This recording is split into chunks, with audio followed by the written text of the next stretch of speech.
If it happened today and they went on to win, you'd say, wow, this is the mark of a really great team. But it's happened 5 times very early on in the season. So, no, that way of playing is not sustainable. There is something strange going on. I think Charlie makes the best point in that, for sure, they're looking at this and saying, what's going on here?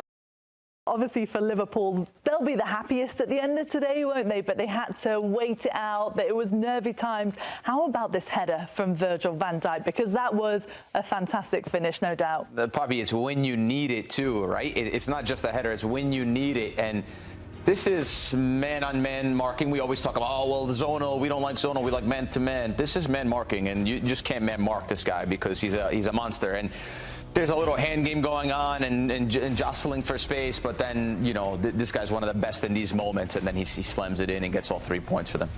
JayDee, this is clutch for Liverpool. I mean, 5 games now that they've left it into stoppage time to get something.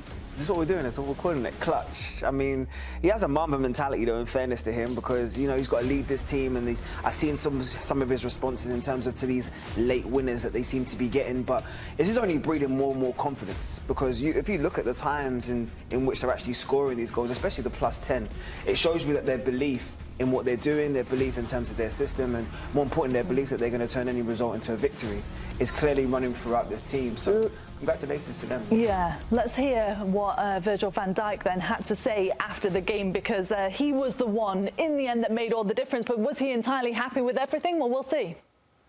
It looked like you were going to run riot, being 2-0 up after 6 minutes. So what happened? How did the game run away from you guys?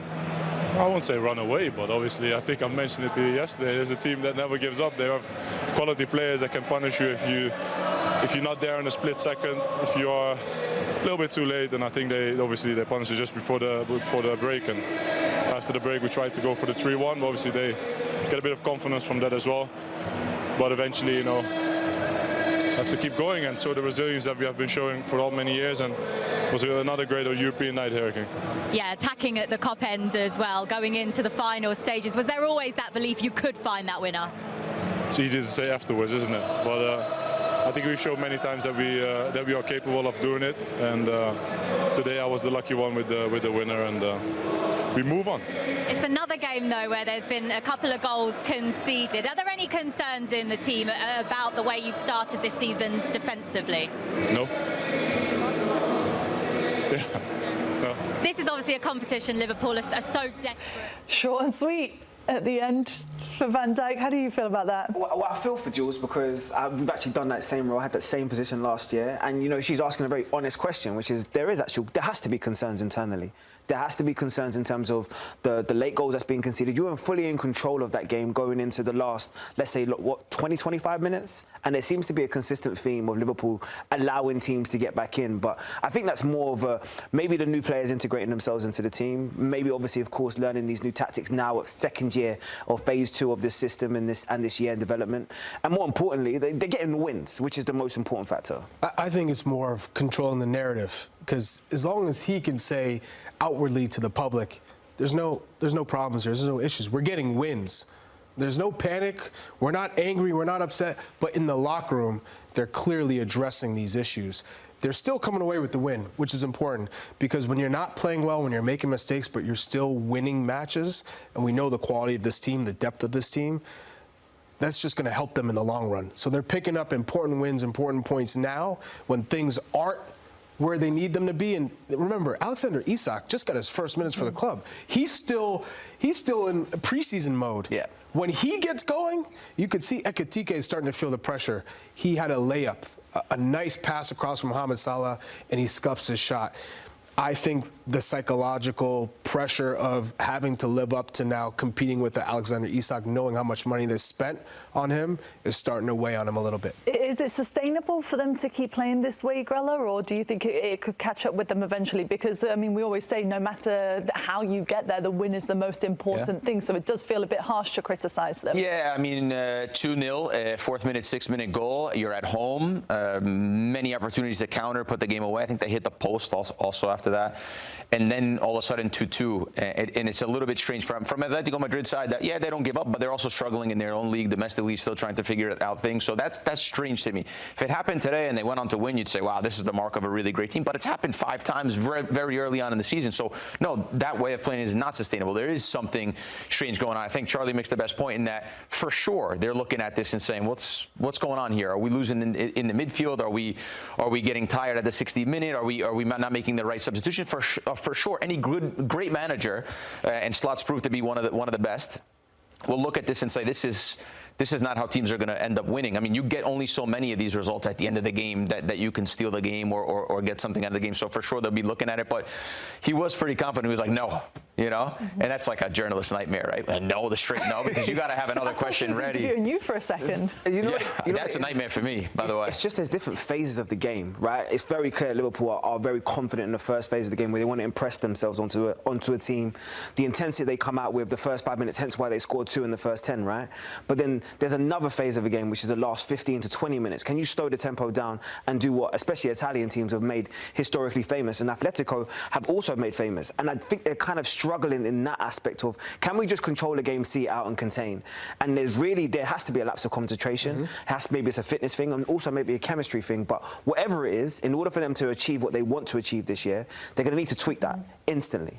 Grell, does it remind you of Barcelona in any way from last season? Because you were quite critical of them in the fact that they scored a lot of goals, but they were also their own biggest, worst enemy as well in a lot of moments. There's similarities for sure. Like Liverpool, JD makes a great point in that maybe game management, but there's a lot of similarities. I think Liverpool do a really good job at knowing when to sit in and when to defend and when to recover defensively. I don't think that's necessarily their issue, where Barcelona is obviously on the other end of that spectrum, where last year in the semifinal, there was no game management. You know, with a minute left, Yamal is still trying to go score. The team is all the way high up. They're getting scored on by a center back. And in that semifinal, Inter scored 7 goals on 15 passes. I went back to watch it because I couldn't believe my eyes. Such a talented Barcelona side to concede 7 goals over 2 legs with 15 passes. That's a different sort of issue than Liverpool have. For sure, Liverpool will look at it and say, hey, defensively in different moments, we got to be better. I think Liverpool are trying to figure out their outside back situation, because you got a right back in Frimpong who's more a fantastic wing back option, attacking, but in terms of defensive stability, that's not his strength. And you look on the opposite side, Kirkes, he's used to the Bournemouth, just flying down the left side, but you also have to have balance in being defensively sound. And I think him, Robertson on the older side, I think they were trying to move away from Robertson. Now they're realizing, hey, maybe we need to keep him involved a little bit more to get Kirkes up to speed. He got one of the deflections today as well. And then you're throwing in the midfield. So Szoboszlai, he's in there. McAllister's out. McAllister's such a good player. He needs to be in the team. So, again, it's just figuring out a couple of those puzzle pieces. Yeah. One thing we did see in the game was obviously Cholo Simeone looking very frustrated. Here's what happened when Liverpool scored that winner. He went into the Liverpool fans and he just went absolutely berserk, didn't he? I mean, I think he was saying one of them was giving him the finger, right? Yeah, I don't think he was swearing at the fourth official, but I think he was saying, this is what these fans are antagonizing me, which that's football. That's normal. You play in Azteca Stadium. This guy's Argentine. He knows. Well, let's hear from him, because Grella, if I'm hearing right, you're going to translate what he had to say following the match. Yeah, you're hearing right. And so we'll listen to what the reporter asked him after the match about this incident. I thought it was pretty interesting as well. Diego, llega ese gol y qué pasa con la grada. He wants to know what happened, obviously, in that incident after the game. Hablando de cuidar, te insultan todo el partido. He said behind the bench they insulting me the entire game, insulting the entire team. Sos el entrenador. And obviously I can't do anything about it because I'm the manager. Mi reacción al insulto. I'm not trying to give any justice to my reaction. I have to be better there, but he insulted me for 90 minutes. Con el gol del rival te siguen insultando. And then obviously the goal at the end is not easy. ¿Le decías al árbitro? ¿Qué te decía el colegiado? Porque no sé si le hacías un gesto. No, que me entendía la situación. No, he understood the situation. Un equipo como el Liverpool pueda mejorar. But for a team at the levels of Liverpool, they can maybe make the situation better with the fans behind the bench. Hizo eso. Tenga sus consecuencias. And hopefully that fan faces some consequences. That's the whole game. And he included obviously other insults also. Está claro que el que teóricamente no, mejor dicho, el que tengo que estar calmo soy yo y tenía que soportar. I have to be los more insultos, calm. I have to be soportar better in the los situation for sure. Soportar cualquier situación del otro. ¿Por qué? Porque estás en un lugar donde tenés que soportar. That's obviously unacceptable, and I have to be better.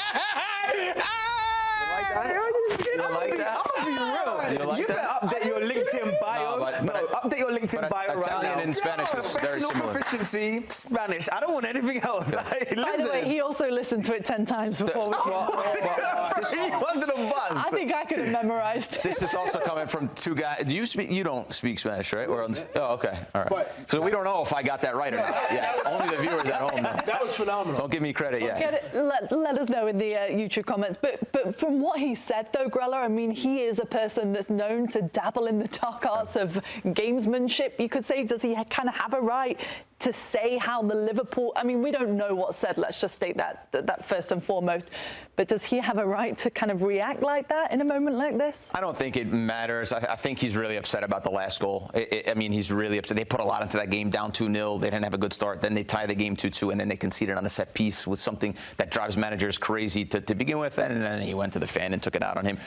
Unless a fan is touching you or spitting or doing something along those lines where it's crossing the line now, then maybe a reaction is justified, because obviously at the end of the day, everyone is a human being, deserves to be respected. But I think he's been in this situation many times. Charlie mentions the Azteca, like some of the atmospheres, even us at lower level have been you can't go into the crowd. You can't fight fans. That's like an age-old tale. We know that you can't do that. And if anyone knows, he knows better. And he says it in the interview. Look, I got to be better. I can't do that. Yeah, I just think he should know better. He's been involved in the mental side of such high-level competition, both as a player and now as a manager. I don't even understand why you're even responding to the fan. Like, they're inconsequential in terms of what you got focused on. You're right, Grella, though. He's disappointed in terms of his team's response, and especially working so hard to get themselves back into the game after giving themselves such a huge deficit in the first 10 minutes. That's what's really hurting him. That's what's really burning him. But he ran up and down the sideline a few times. I'm pretty sure he did a few of these as well, so he probably got his own back.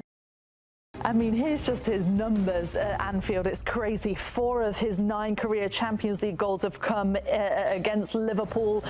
2 more have come at the Metropolitano against Liverpool as well.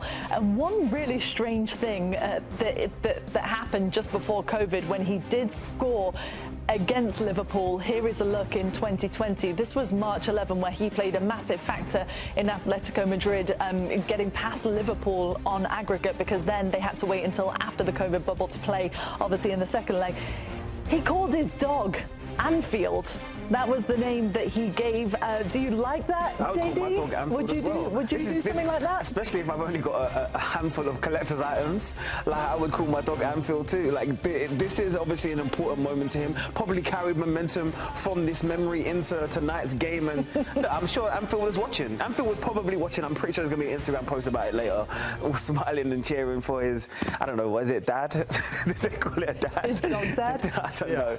But either way, he was sensational tonight, and he's a big game player. He's shown it throughout his career that he's so versatile in what he can do on a football pitch, and goals might not be something that he's associated with, but clearly he knows where to find it at the right time.